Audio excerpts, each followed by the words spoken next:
Wow!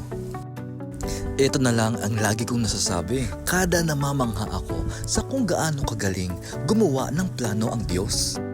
God works in mysterious ways.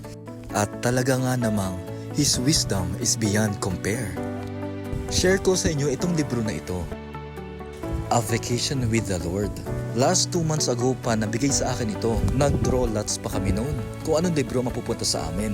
Pero ang akala natin draw lots lang. Ang totoo, planado na talaga na ito ang mapunta sa akin. Share ko lang sa inyo. Kahapon ay nagkwentuhan kami ng isang brother dito sa seminaryo. Nabanggit ko sa kanya na minsan nahihiya ako na mag-share sa spiritual director or sa mga superior namin dahil alam ko na sobrang dami nilang ginagawa sa pang-araw-araw.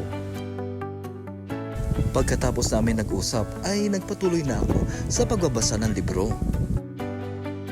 Sa parte ng librong ito ay nandoon na ako sa Human Analogies for the Devil's Tactics. Nagulat ako kasi sobrang saktong-sakto yung pinag-usapan namin. Ang sabi dito, He always persuades us to secrecy. Don't discuss your problem with your spiritual director because they are too busy. Pagkabasa ko nito, sabi ko na lang, wow naman! Sobrang specific at sobrang eksakto na mga pagkakataon. Nagpatuloy ako sa pagbabasa.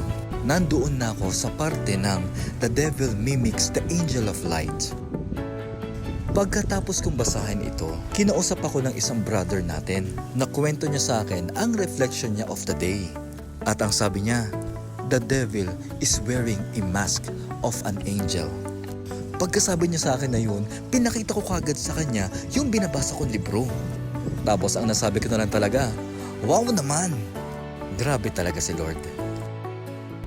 During the Mass kaninang umaga, ang Gospel reading ay hango sa libro ni Saint Matthew, chapter 23. Pero dito, hindi na wow ang sinabi. Ang sabi, woe. Woe to you, scribes and Pharisees. You appear beautiful in the outside. You appear righteous. But inside, you are filled with hypocrisy and evil doings. Gusto kong ibahagi sa inyo ang natutunan ko sa kwentong ito. Everyone is invited to practice what they preach.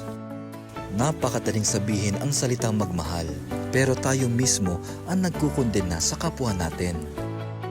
Napakadaling sabihin na magpatawad tayo, pero tayo mismo ang nahihirapang magpatawad.